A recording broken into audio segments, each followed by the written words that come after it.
আগামীতে যারা এই চিন্তায় আছেন যে চেয়ার আগে পাই, এই চিন্তা করে যদি কেউ জুলুম করা শুরু করেন, 5 বছর পরে আপনার বাড়িও গণ টয়লেট হয়ে যাবে। এই জন্য চিন্তা ভাবনা করে জীবন চালাবেন। আপনি কি মনে করেছেন আপনাকে কন্ট্রোল করার কেউ নেই? আল্লাহ বনি আদম সন্তানকে যেহেতু সম্মান দিয়েছেন, তার সম্মান রক্ষা করে চলবেন। আপনার আদর্শের বাইরে গেলে তার সম্মান নষ্ট করবেন কোন কারণে? তো বানানো ট্রাইব্যুনাল, বানানো বিচারপতি, বানানো রায়, বানানো সাক্ষী, সবগুলো যখন ওদের বাতিল হয়ে যাচ্ছে, ওদেরটা ধরে রাখা লাগবে কোন কারণে? কথা বলেন। যদি ধরে রাখতেন তাহলে আব্দুল সালাম পিন্টুকে আপনি মুক্তি দিলেন কি করে? লুৎফুজ্জামান বাবরকে মুক্তি দিলেন কি করে? ওদেরকে যেভাবে দিয়েছেন তারাও তো ফাঁসির আসামি ছিল। ওদেরকে যেইভাবে দিয়েছেন, আমরা 18 কোটি মানুষ ওই 1399 জনের মতো আজকে সিদ্ধান্ত নিয়ে যাব, এটিএম আজহারুল ইসলামকে মুক্তি না দেওয়া পর্যন্ত আমাদের মুক্তি নেই। আমরা আল্লাহর সন্তুষ্টি চাই না? সন্তুষ্টি এই জায়গায় আল্লাহ রেখে দিয়েছেন। একটা নিরপরাধ মানুষ বছরের পর বছর ধুকে ধুকে মরবে মানে? আমাদের কিছুই করার নেই, হাত পা গুটিয়ে বসে থাকবো না। যেখানে যতটুকু যার অবস্থান আছে ওই জায়গা থেকে ইমানের দাবি অনুযায়ী আপনাকে প্রতিবাদ করা লাগবে। নবীজি যেমন একটুখানি শক্ত হয়েছিলেন, ওরা ভয়তেই ছেড়ে দিয়েছে। আমরাও মনে হয় এরকম কিছু করলে বাংলাদেশে বহু নিরপরাধ মানুষ বিনা কারণে বছরের পর বছর জেলে আছে, বিভিন্ন জায়গায় কষ্ট পাচ্ছে। এই যে চাঁদাবাজি যারা করেন তাদের কারণে অনেকে জিম্মি হয়ে আছে। এই শক্ত হলে এমনিতেই ভয় পেয়ে জালেমরা চুপসে যাবে। যে কথাটা বলার জন্য পর্যন্ত এসেছিলাম, জালেমরা যদি ক্ষমতা পায়, বিলকিস রানী শোনাচ্ছে তার সভাসদ বর্গদেরকে যে সুলাইমান নবী বোঝাতে চাচ্ছে সে একজন জালেম। উনি যদি আসে তাহলে ফিতনা সৃষ্টি করবে, ফাসাদ সৃষ্টি করবে, আর সম্মানিত তোমরা মানুষ যারা তাদেরকে ধরে ধরে অপমান করবে। তার মানে এই দেশে যারা এই কাজগুলো করলেন, আপনি বিশ্বাস করতে পারেন আপনি একজন জালেম। কথা বলে না কেন? আগামীতে যারা আসবে তারা যেন বিশৃঙ্খল কোনো পরিবেশ তৈরি না করে। আলা তুফসিদু ফিল আরদি বাদা ইসলাহিহা, সংশোধন হয়ে যাওয়ার পরে, শান্ত হয়ে যাওয়ার পরে অশান্ত করার জন্য যারা চেষ্টা করবে ওরা আল্লাহর টার্গেট। জালেম যেমন আল্লাহর টার্গেট। পরিবেশ শান্ত হয়ে যাওয়ার পরে কেউ যদি বিশৃঙ্খলা তৈরি করে, অশান্ত পরিবেশ বানানোর চেষ্টা করে, ভীতিপূর্ণ অবস্থান তৈরি করে, সেও আল্লাহর টার্গেট। ভালোই তো চলছিলাম আমরা, হঠাৎ করে আপনি কোথা থেকে নতুন নিয়ম চালু করে দিলেন সারা দেশে। এখন একযোগে বিভিন্ন জেলায় চলছে চাঁদাবাজি। একটা আতঙ্ক না? এক কথা বলে না কেন? গত পরশুদিন গাইবান্ধার জজের কাছে পর্যন্ত 50 লাখ টাকা চাঁদা চেয়েছে একজন। নিজেরা দোষ করে। এই যে কয়েকদিন আগে, 4-5 দিন আগে নারায়ণগঞ্জের বন্দরে, এতে 3-4 দিন আগে ঝিনাইদহের শৈলকুপায় নিজেরা কাজ কারবার করবেন, আর একটা নিরপরাধ মানুষের উপরে দোষটা চাপিয়ে দেবেন। এ জাতি এখন আর আগস্টের 5 তারিখের আগে নেই, 5 তারিখ পার হয়ে গেছে। কালো চশমা আমাদের চোখে এখন আছে, এখন একেবারে ফকফকা দেখতে পাচ্ছি। জাতিকে কিন্তু আর পাগল ভাববেন না। সুতরাং আমরা যেন সাবধান হয়। আর গোয়েন্দা বিভাগের রিপোর্ট জানেন, আমি কয়েকদিন আগেও কথা বলেছি, তারা বলছিল যে সব আমাদের নখদর্পণে আছে, আমরা দেখছি এদেশে কে কেমন কাজ করে। আপনি কি মনে করছেন যে আমি নারায়ণগঞ্জের বন্দরে চাঁদা চেয়েছি রাত্রে কেউ জানে না? কে বলেছে জানে না? আপনি পায়খানায় বসে কি করেন তাও তারা দেখতে পায়। এমন কিছু তাদের হাতে আছে। আমি তো নিজে রিমান্ডে দেখেছি, আমার ম্যাডাম কথা বলেছে কোথায়, সে সাতক্ষীরায় একজনের কাছে, যে এই কাজটা করলে কেমন হয়। ওরা ভিডিও আকারে আমার রিমান্ডে দ্বিতীয় দিন দেখাচ্ছে, এই দেখেন। আপনি বলেন যে কিছু না, দেখেন তো আপনি যেখানে যা করছেন এখন তো আরো উন্নত। এই জন্য সাবধান, ওরা কিন্তু সব পর্যবেক্ষণ করছে, সব দেখতে পাচ্ছে কে কি করে। আপনি নিজের পায়ে এখন নিজে কুড়াল মারবেন না। বারবার ভিডিও মাত্রা পাঠাচ্ছে, দেখছেন না যে থামেন থামেন, আর কত। সুতরাং নিজেরা কাজ কারবার উল্টা পাল্টা করে যদি কোনো সাধারণ মানুষ, নিরপরাধ মানুষের উপরে চাপিয়ে দেন, সূরা নিসা 112 নম্বর আয়াত, অমাই ইয়াকসিব খাতিআতান আও ইসমান সুম্মা ইয়ারমি বিহি বারিয়ান ফাকাদ হাতামালা বুহতানা ওয়া ইসমান মুবিনা। আল্লাহ পাক বলেন অনেক মানুষ এমন আছে নিজে অন্যায় করে আরে দোষটা একটা ভালো মানুষ নিরপরাধ মানুষের উপরে চাপিয়ে নিজে ভালো সাজে। আমার মনে হচ্ছে আয়াতটা বাংলাদেশে খাপের খাপ মিলিয়ে যাচ্ছে। অনেকে নিজেরা অন্যায় করছে আর যে লোকটা কিচ্ছু জানে না তার উপরে দোষটা চাপিয়ে দিয়ে নিজে দেখছেন সাধু সাজতেছে।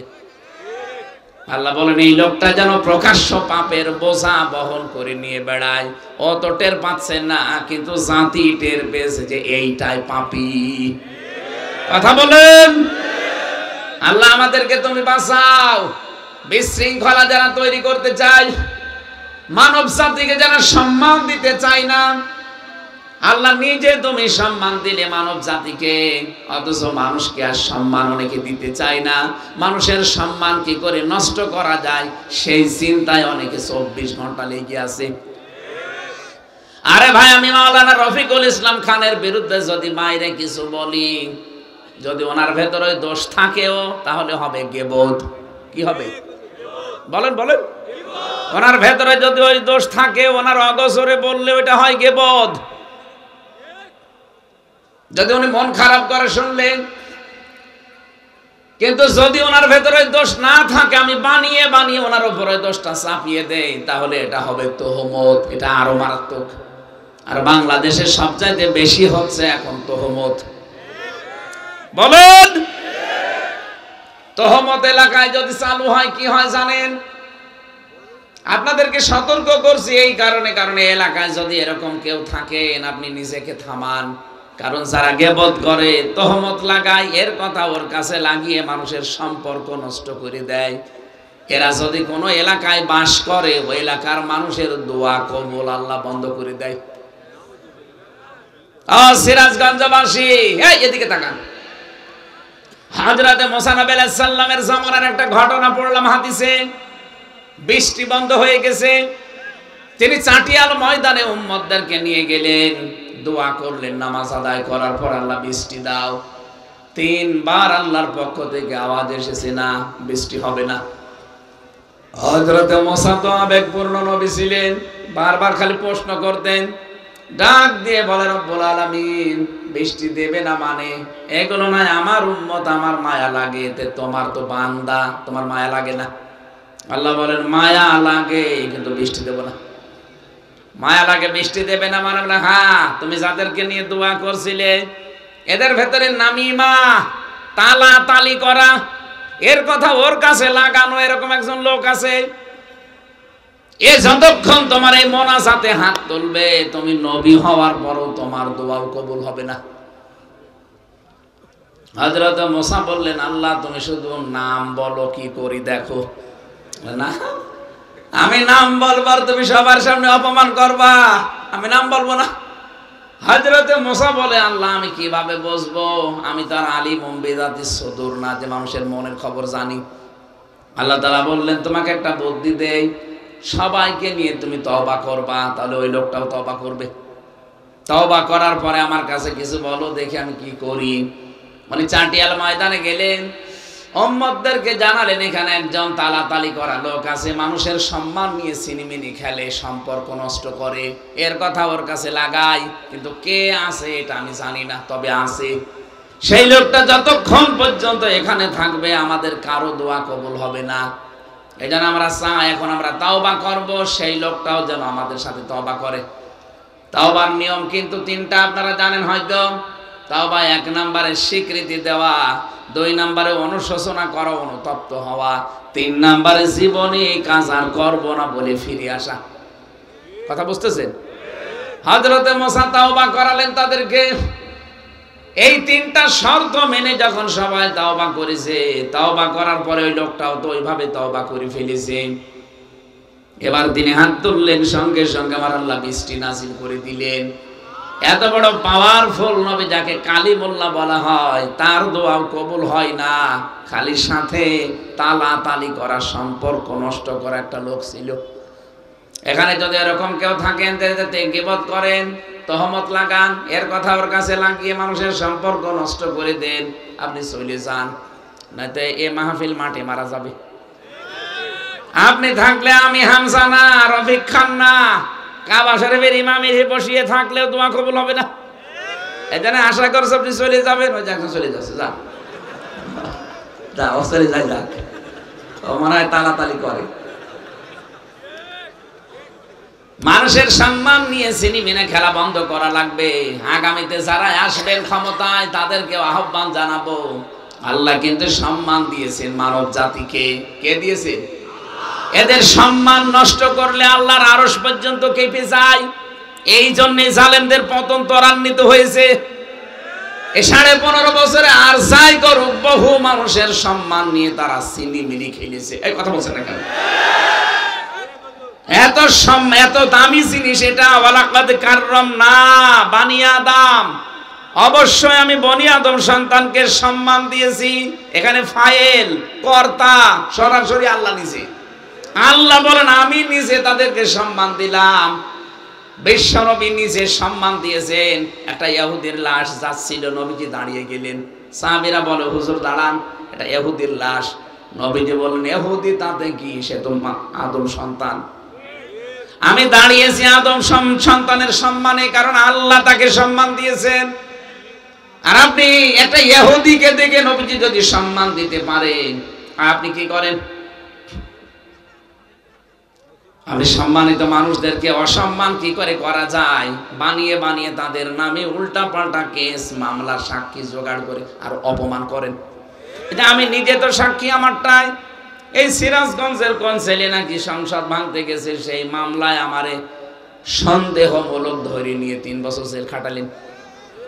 তা ছেলে তো রাখেন না, আমারে রেখেছিলেন ফাঁসির কন্ডেম ছেলে। এমনিতে যদি ওয়ার্ডে রাখতেন তাও তো থাকতে পারতাম সারাদিন চলাফেরায়। 24 ঘন্টা আপনারা তালা লাগিয়ে রাখতেন। কি হয়েছে আমার? হ্যাঁ, আমার কষ্ট হয়েছে পরিবার সহ ছেড়ে দিয়ে থাকতে, কিন্তু আপনাদের কি হলো?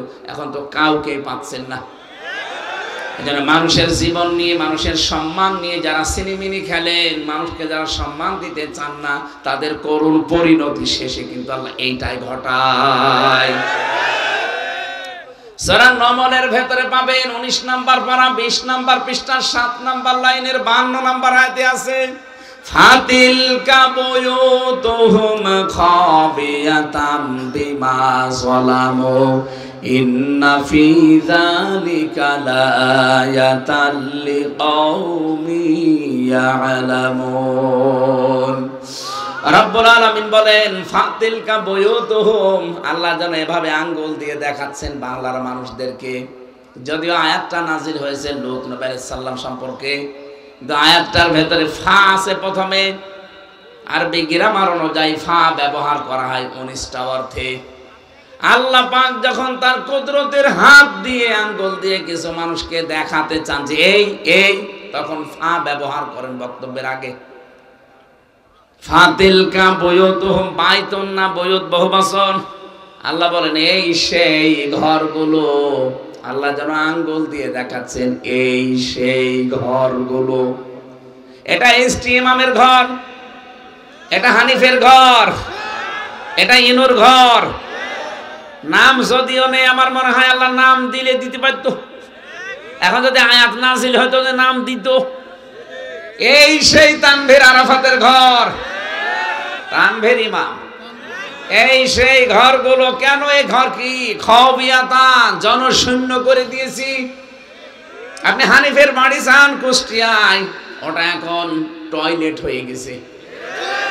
হ্যাঁ, 4-5 জন একসাথে যায়, কেউ এদিকে কেউ এদিকে কেউ এদিকে, মনে হচ্ছে যে জামাত বদ্ধ টয়লেট চলছে। এমনিতে আল্লাহ এটা করেনি। আল্লাহ বলেন বিমা যালামু, এদের জুলুমের কারণে আমি এটা করেছি। কারণ এই ঘরে বসে বসে তারা জুলুমের দুর্বিসন্ধি করত, ষড়যন্ত্র করত। কাকে সকালে ধরিয়ে দেবে, কার বিরুদ্ধে মিথ্যা সাক্ষী দেবে, এই কথা বলছে না কেন? নাকি এই দেশে ছিল না এটা? সারা দেশের অবস্থায় আমি দেখছি 630টা থানায় আমি গেলাম এবছরে, প্রায় জায়গায় যে দেখি জালেমদের বাড়ি ঘর সব একই অবস্থা। আল্লাহ তাআলা বলেন ফাকতিয়া দাবিরুল কওমিল্লাযিনা যালামু। কতিয়া এটা মজুব, এর ফাইল জানা নেই। জালেমদের শিকড় গড়ে বাড়ি ঘর সব ধ্বংস হয়ে গেছে। কে করেছে ফাইল যেহেতু জানা নেই, কেউ জানে না। হানিফ সাহেবের বাড়ি দেখেন পায়খানার প্যান পর্যন্ত মানুষ খুলে নিয়ে চলে গেছে, কিন্তু কে নিয়েছে কেউ জানে না।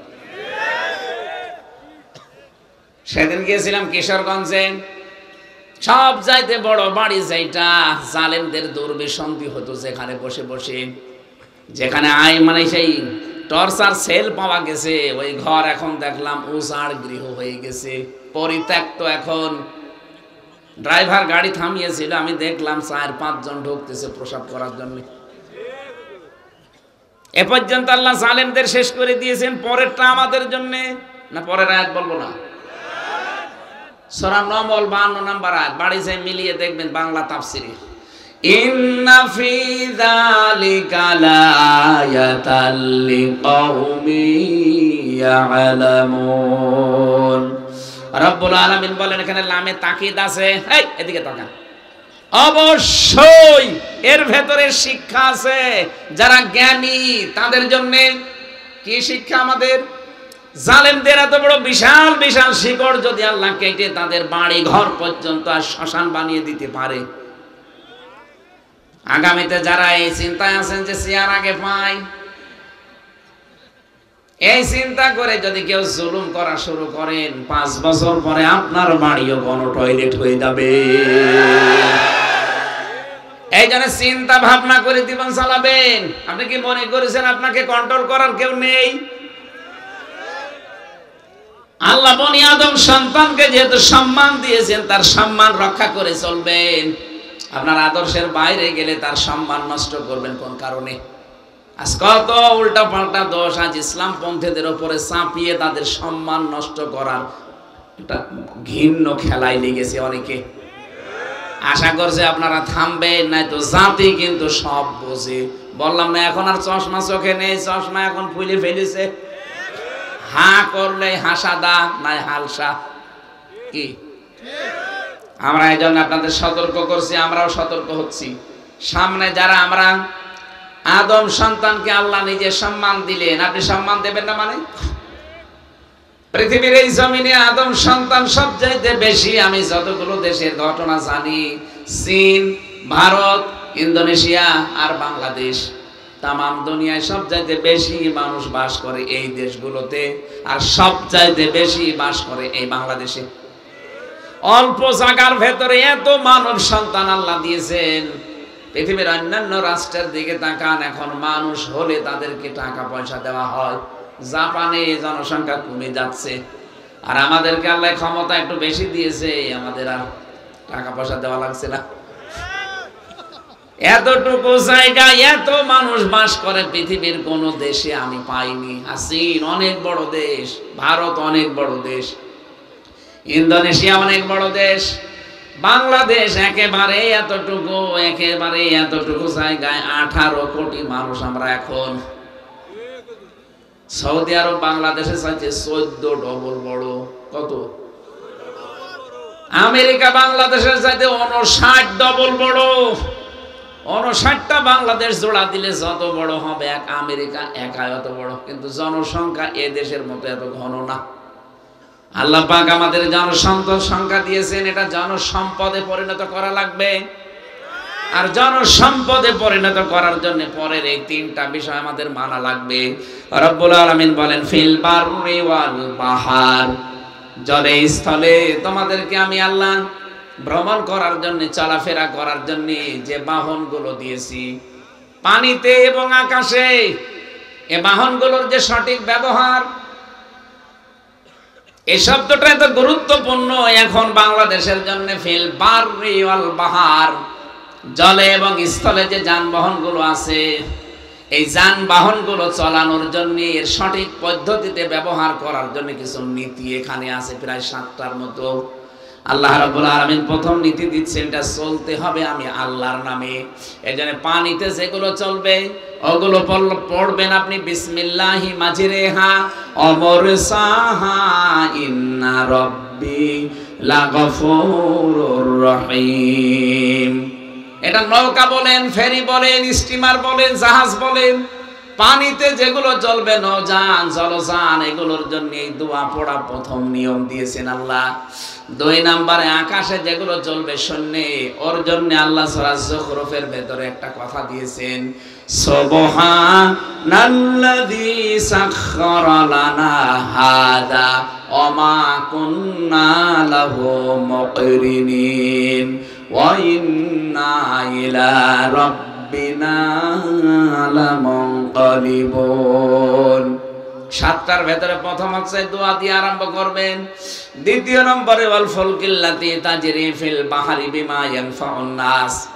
এই যে বিশাল বিশাল এই নৌকা যান নৌযান জলযান গুলো চলে এগুলোর ভেতর আমি মানুষের উপকার লুকিয়ে রেখেছি। এক দেশ থেকে আরেক দেশ, এক মহাদেশ থেকে আরেক মহাদেশে এই পানি পথে মানুষের চলাফেরা, মানুষের বাহন হিসাবে এবং সম্পদগুলো এদিকে ওদিকে পার করার জন্য, মালামালগুলো পার করার জন্য আমি আল্লাহ এই ব্যবস্থাটা রেখেছি। ইয়াখরুজু মিন ইয়াখরুজু মিনহা ইয়াখরুজু মিনহুমাল লু'লু'ু ওয়াল মারজান ফাবিআইয়ি আলা'i রাব্বিকুমা তুকাযযিবান ওয়া লাহুল জাওয়ারিল মুনশাআতু ফিল বাহরি কাল আ'লাম। বিশাল বিশাল নৌযানগুলো যে বাহারে সমুদ্রে চলে এগুলো আমি আল্লাহর নিয়ন্ত্রণাধীন।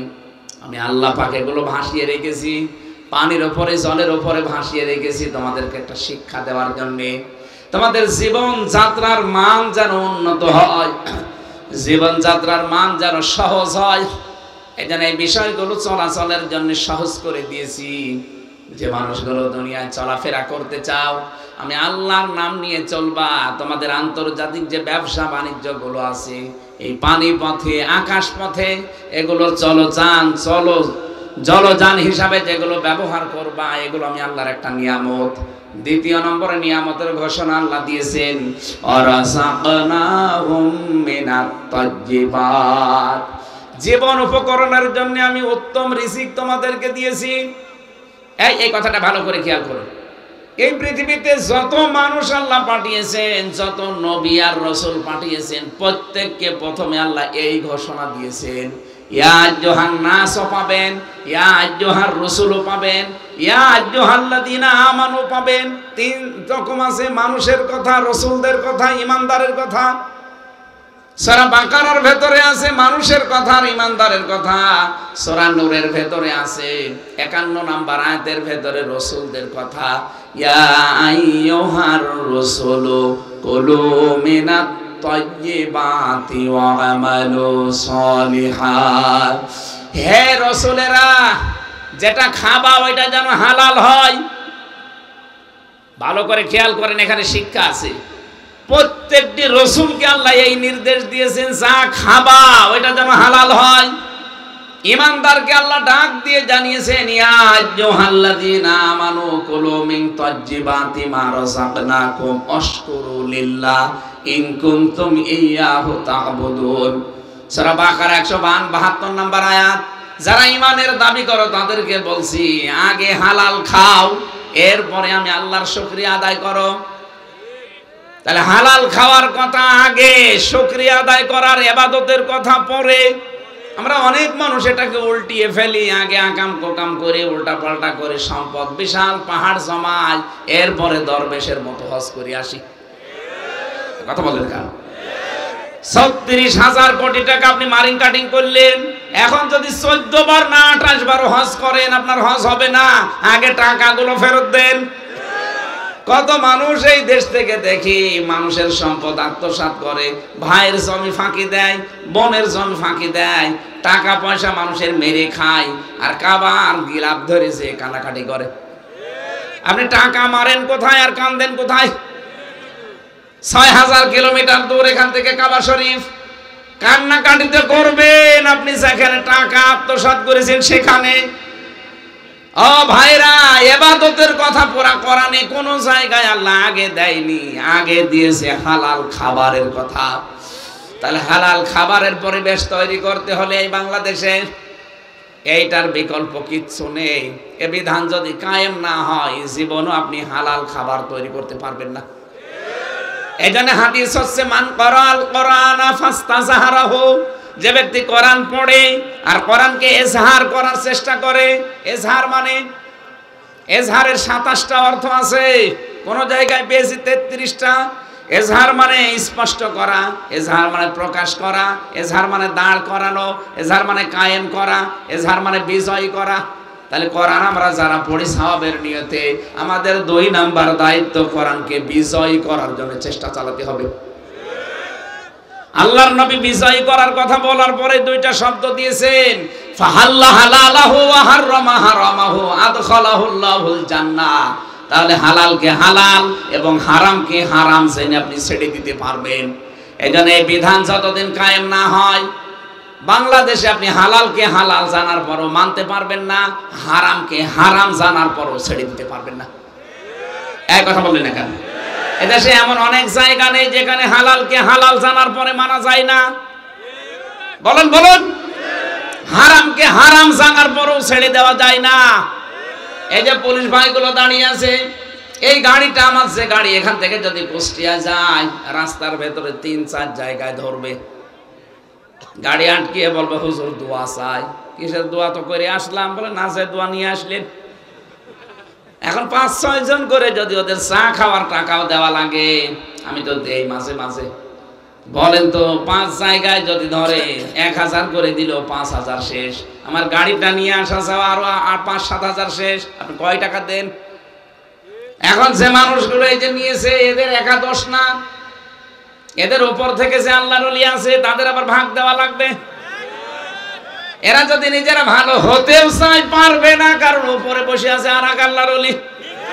তাহলে এইটা বন্ধ করার জন্য, এই যে এটার বিধান যদি কায়েম হয়, উনি আর আমাকে ঠেকিয়ে বলবে না দোয়া চায় আর দোয়া আমারে দেবে। এই জন্য কোরআনে কারীম প্রতিষ্ঠা হওয়ার আগ পর্যন্ত এদেশে হালালকে হালাল আপনি মানতে পারবেন না, হারামকে হারাম জেনেও ছেড়ে দিতে পারবেন না, এরকম বহু পরিবেশ আছে। বলেন বলেন, অর্থনীতিতে যান, ব্যাংকিং ব্যবস্থায় কত ব্যাংক চলছে এদেশে। ইসলামী অর্থনীতির ভেতরে মোশারাকা আছে, মোদারাবা আছে, মোরাবাহা আছে, বায়ে সালাম আছে, বায়ে ইস্তেসনা আছে, বায়ে মুআজ্জাল, 28টা নিয়ম নীতি আছে, একটাও আমরা জানি না। তো বাংলাদেশে যদি ইসলামী ব্যাংকিং কারবার যেটা আছে, যাকাত ভিত্তিক অর্থনীতি আমরা কায়েম করে দিতে পারি, তাহলে সোনালী, চৈতালি, রূপালী যত ব্যাংক আছে সব চলবে ইসলামের নিয়মে। আপনি ইসলামী অর্থনীতি পুরাটা তখন আপনার ইবাদত হিসাবে গণ্য হয়ে যাবে। আপনি হালালকে হালাল জেনে মানতে পারবেন, হারামকে হারাম জেনে মাস্ট বি ছেড়ে দিতে পারবেন। অনেককে ভয় দেখানো হচ্ছে, যদি ইসলাম এসে যায় এদেশে, তুমি যে লাল পানি খাও খেতে পারবা না, ডাল খাও, তুমি যে একটু বিড়ি খাও, কে বলেছে আপনি খেতে পারবেন না? পারবেন। এখন যদি এই সিরাজগঞ্জ মহেশপুর যে মসজিদ আছে, ওর ভেতরে আপনি নামাজে গেলেন, এই 4 দেওয়ালের মাঝে থাকাকালীন যদি আপনার বিড়ির নেশা আসে, খেতে পারবেন? কেন? আপনার বিবেকে বাধা দেবে, কারণ পরিবেশটা ওইরকম। কথা বলে না কেন? ওখানে পরিবেশটাই ওইরকম, আপনি বিড়ি খেতে পারবেন না। আর খেতে চাইলে বাইরে যেয়ে খাওয়া লাগবে। ইসলাম যদি 56,000 বর্গ মাইলে কায়েম হয়ে যায়, আল্লাহর কসমে কোরআন এমন পরিবেশ তৈরি করে দেবে মসজিদের মতো, আপনার বিড়ি খাওয়ার নেশা আসলেও খেতে মনে চাইবে না, ঘৃণা জন্মিয়ে যাবে। আপনার ডাল খেতে মনে চাইবে না, লাল পানি খাওয়ার মনই আসবে না, কারণ পরিবেশই ওইরকম। সবাই চলছে আল্লাহর বিধান মতো, আপনি একা উল্টা পাল্টা চলতে পারবেন না। এই জন্য যে ব্যক্তি কোরআন পড়ে আর কোরআনকে এজহার করার জন্য, বিজয় করার জন্য চেষ্টা চালায়, তখন হালালকে হালাল মানে, হারামকে হারাম মেনে ছেড়ে দেয়। আদখালাহুল্লাহুল জান্নাহ, আদখালা ইয়াদখিলু, এটা মাজি। নবীজি বলেন তাকে যেন আল্লাহ জান্নাতে দিয়ে দিয়েছে। তাকে আল্লাহ জান্নাতে দেবে তা না, তাহলে তো মোজারে দিত। তাকে জান্নাতে দিয়ে দিয়েছে। প্রশ্ন আসতে পারে, মরলাম না, জান্নাতে চলে গেলাম কি করে? আরে ভাই, কোরআন বিজয় থাকলে হালালকে হালাল, হারামকে হারাম জেনে যদি ছেড়ে দিতে পারেন, এমন একটা মিনি জান্নাতের পরিবেশে দেশে তৈরি হয়ে যাবে, আল্লাহর কসম আপনার মনে হবে আমি জান্নাতে আছি। এই কথা বুঝতেছেন? এজন্য উত্তম রিজিকের ব্যবস্থা আগে আমাদের করা লাগবে। আল্লাহর এই নিয়ামত আমরা পারছি না। অফাদ্দালনাহুম আলা কাসীরিম মিম্মান খালাকনা তাফদীলা। এই পৃথিবীতে বহু